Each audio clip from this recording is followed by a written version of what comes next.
तो mother India की माँ उसको गोली से शूट कर देती है। समझ गए? अगर जो नालायकी करेगा, जो समाज को बेच के खाएगा, उसको शूट करने की ताकत पैदा करो, आने वाले थोड़े दिनों में आजादी प्राप्त करोगे। जो माँ अपने नालायक बच्चे को बर्दाश्त करती है, जो बाप अपने नालायक बच्चों को बर्दाश्त करता है, वो परिवार एक दिन गुलाम हो जाता है। ये दुनिया का दस्तूर है। वो परिवार गुलाम हो जाता। मां ने तो कभी माफ नहीं करना है, कत्ल कर देना है, और कत्ल करना जायज है बुद्धिज्म में। बुद्धिज्म में किसी बेईमान की कत्ल करना जायज है। तथागत बुद्ध ने इस बात का कभी विरोध नहीं किया है। अगर जरूरत है और एक आदमी की हत्या करने से लाखों लोगों की जान बच सकती है, लाखों लोगों का सम्मान बच सकता है, लाखों लोगों की इज्जत बच सकती है, तो उसकी हत्या जरूरी है। और जब जरूरी है तो हत्या कर डालना चाहिए। ये तथागत बुद्ध की शिक्षा है। अगर इस शिक्षा के विरोध में जाकर तुम नालायक के तरह कहोगे कि नहीं, हत्या करना पाप है, तो क्या नालायक गुलाम बनकर मरना ये पाप नहीं है? तो गुलाम बनकर जीने से बेहतर है कि गुलामगिरी लादने वालों की हत्या करना जायज है। और जो हत्या से डरता है वही तुम्हें गुलाम बनाने से पीछे हटता है।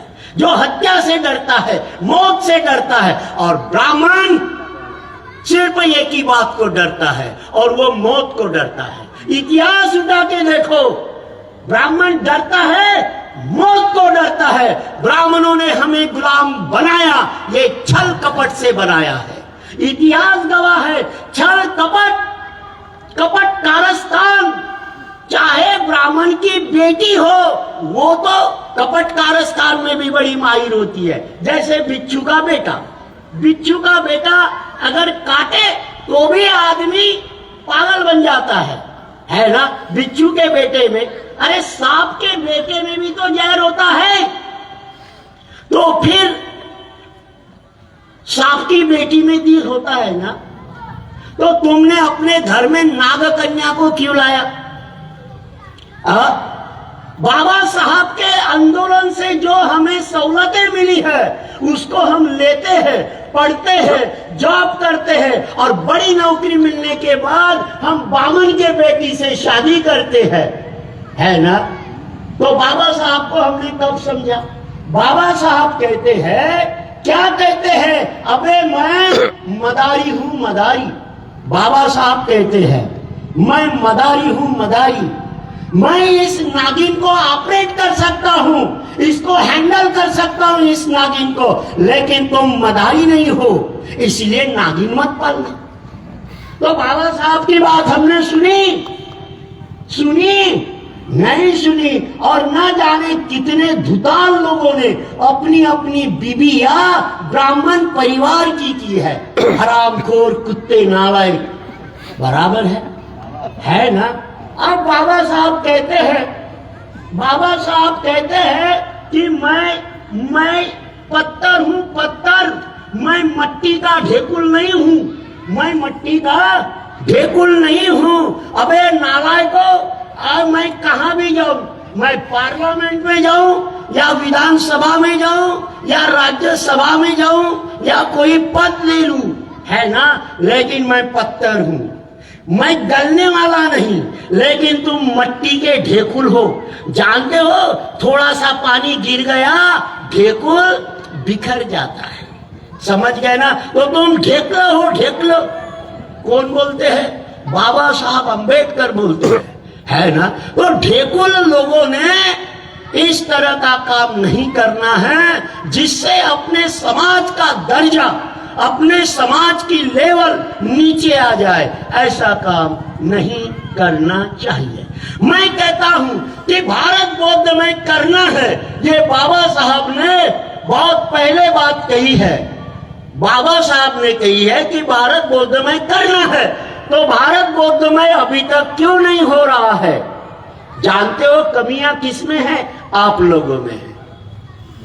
मैंने कहा अभी मैं बुद्धिस्ट इंटरनेशनल नेटवर्क भिक्खु संघ का राष्ट्रीय प्रेसिडेंट हो गया हूं।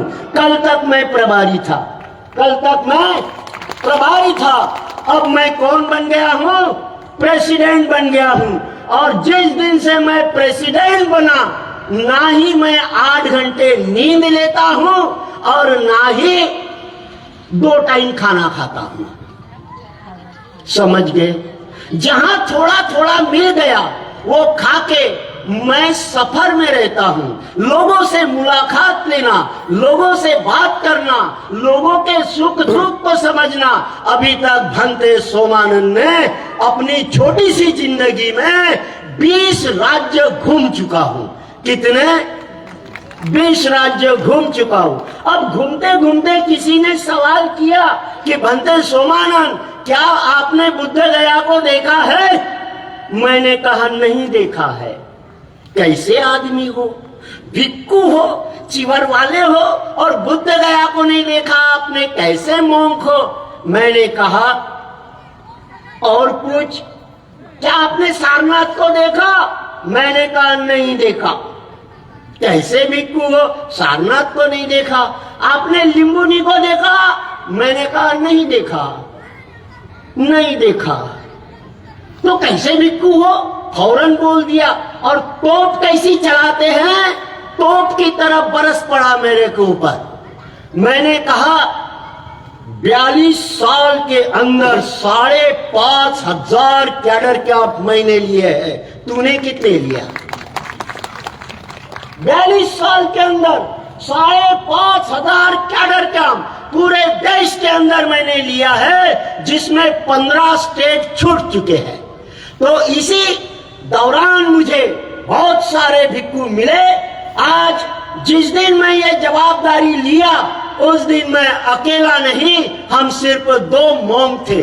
बुद्धिस्ट इंटरनेशनल नेटवर्क भिक्खु संघ में हम सिर्फ 2 भिक्खु थे। आज 45 मोंक हो चुके हैं। बजाओ ताली। बहुत अच्छा लगता है ताली बजाते हैं। और मेरे चेले, ऐसे कर्मठ चेले,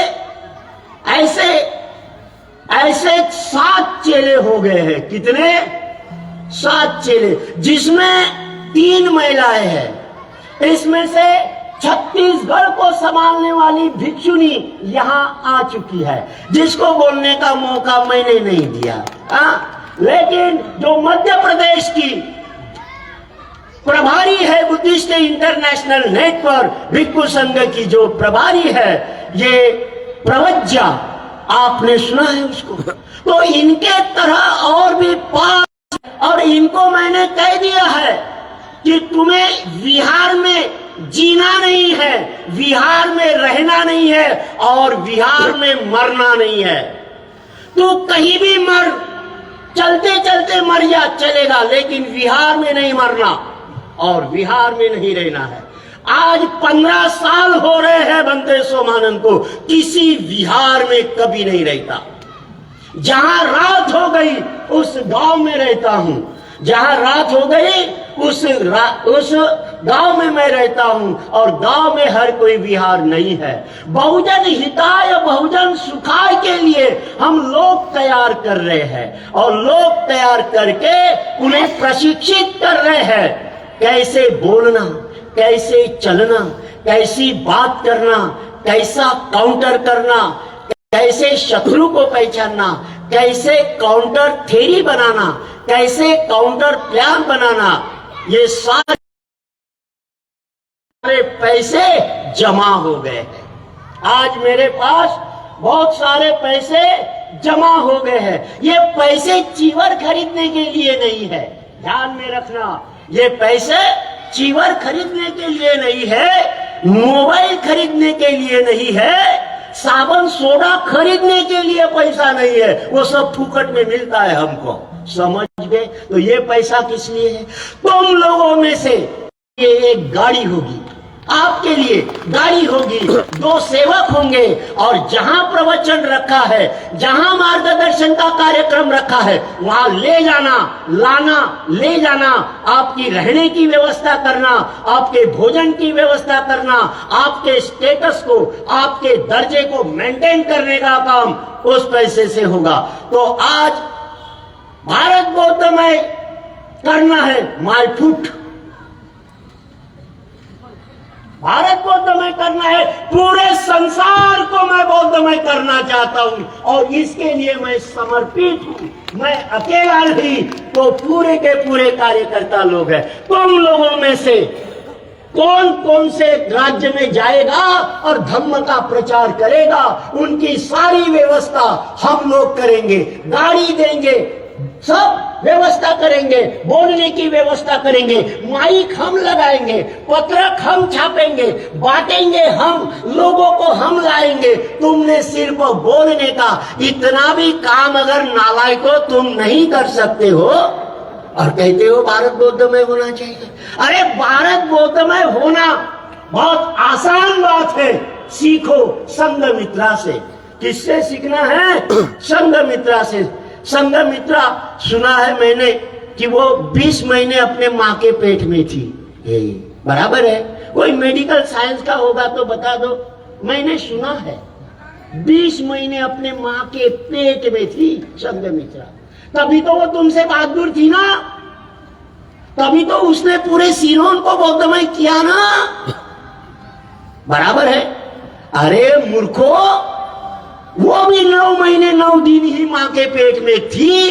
अगर वो उतना काम कर सकती है तो तुम उनसे ज्यादा कर सकते हो। बस तैयारी रखो कि भारत को बौद्धमय बनाने के लिए हम अपना गांव, अपना तहसील, अपना जिला छोड़ के पर प्रांत में, पर राज्य में हम जरूर जाएंगे। भंते सोमानंद, कहां भेजना है बताइए। इस तरह का सवाल करोगे तो मैं समझूंगा कि तुम बाबा साहब के बच्चे हो। अगर इस तरह के सवाल नहीं करते हो तुम, तो बाबा साहब के बच्चे नहीं हो सकते हो। सुना है बाप से बेटा सवा शेर होना चाहिए। गवई का बेटा बाप से बेटा सवा शेर है ना, गवई का बेटा है ना, लेकिन बाबा साहब के बेटे सवा शेर नहीं बने, इसीलिए उनको गोटा कहते हैं। जो बाप से बेटा सवा शेर होता है उसको बेटा कहते हैं, और जो बाप से बेटा सवा शेर नहीं होता उसको गोटा कहते हैं। तुम्हारे इधर किसको गोटा कहते हैं? तो सब गोटे पत्थर बनकर, गोटा मिट्टी बनकर नहीं जीना है, बाबा साहब के बच्चे बनकर जीना है। और कसम खाना है। क्या कसम खाना है? जो छोटा सा नाती है उसके लिए सारी प्रॉपर्टी, जिस बच्चों ने बाबा साहब का काम नहीं किया उसके लिए सारा धन दौलत, सारा महल, सारा घर दार उसके लिए, जिसने बाबा साहब का काम नहीं किया। और जो तुम्हारे हिस्से की लड़ाई लड़ता है, तुम्हारे हिस्से का काम करता है, भारत को बौद्धमय करने का काम करता है, उसके लिए तुम क्या देते हो? कुछ भी नहीं। मोकाट्यासाठी जगणारे लोक आहात, देखा हो तुम्ही, मोकाट्यासाठी जगता है ना रे। शेवटचा मुद्दा बोलतो, आता मग पद वाढलेलं आहे, 100 करजी जास्त, आता चिठ्ठी पिट्टी द्यायची नाही।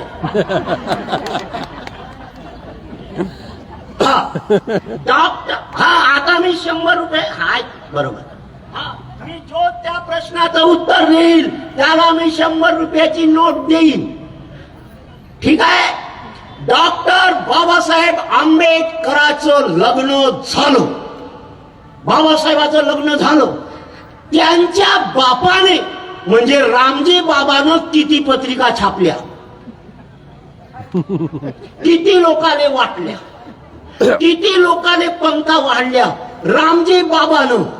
सांगा, आपल्या लाडक्या पोराचं लग्न, आपल्या लाडक्या पोराचं लग्न 14व्या रत्नाचं मच्छी मार्केट मध्ये, जिथे ढिवरीन मच्छीचा टोपला घेऊन मच्छ्या विकते त्या ओट्यावर रात्री 4:30 वाजता लग्न लावते का कोणी? बाबासाहेबाच्या बापानं आपल्या लाडक्या पोराचं लग्न केलं. मग नाक कटली असेल रामजी बुढल्याची, रामजी बुड्याची नाक कटली का?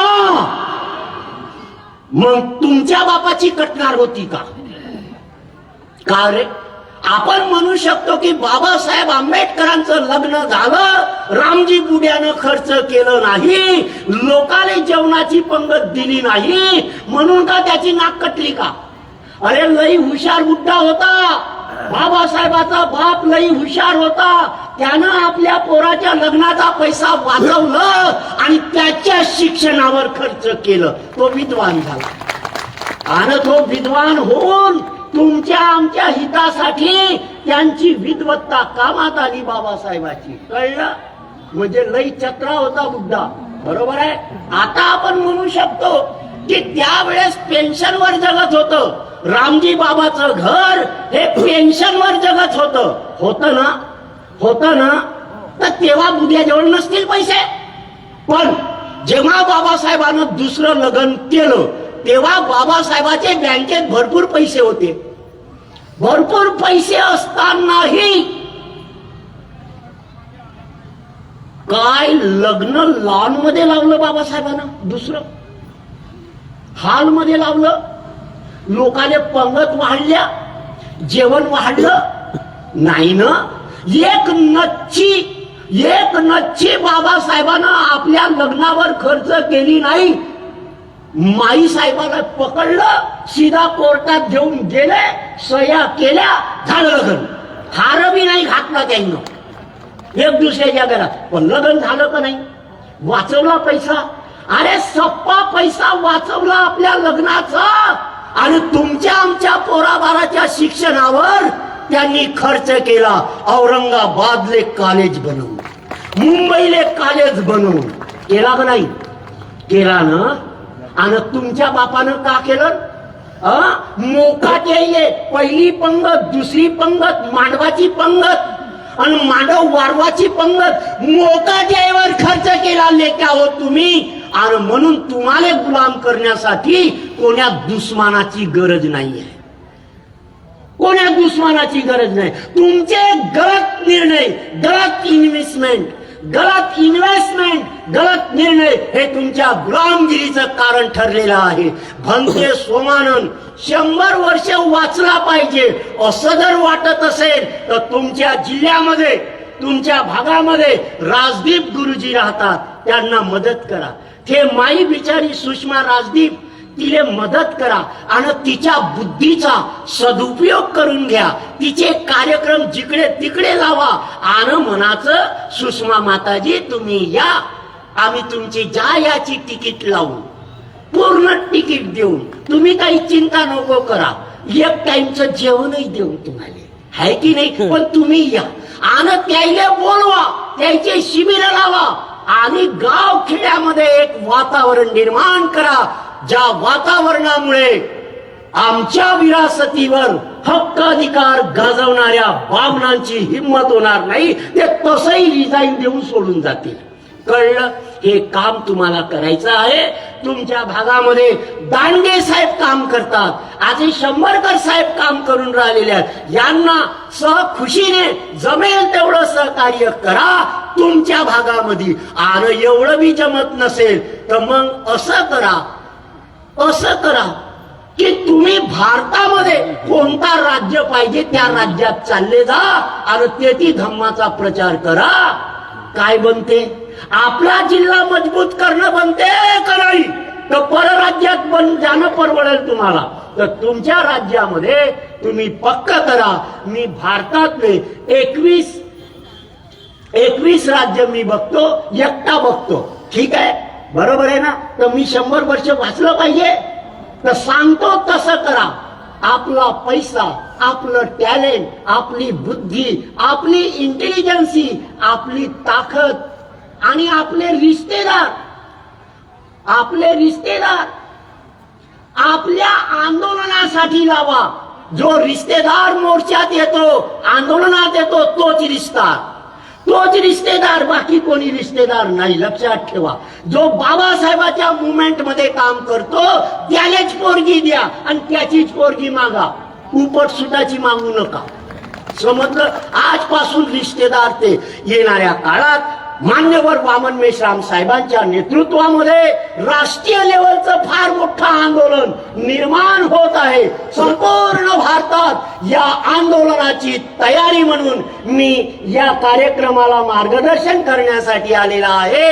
मार्च महिन्यामध्ये जे आंदोलन होईल त्या आंदोलनात लेकरं बारं बुड्ढे बाटे सप्पा घेऊन यायचं, समजलं. आणि तुमचे सासू सासरे जे असतील त्याला सांभाळून ठेवा आणि त्या बुड्ढ्याले जेल भरो आंदोलनासाठी घेऊन या. इकडे जगले का आणि तिकडे जगले का, आणि इकडे मेले का आणि तिकडे मेले का. जर हे मेले तर शहीद होतील आणि भारत मुक्ती मोर्चाच्या ऑफिस मध्ये यायचे फोटो लागतील.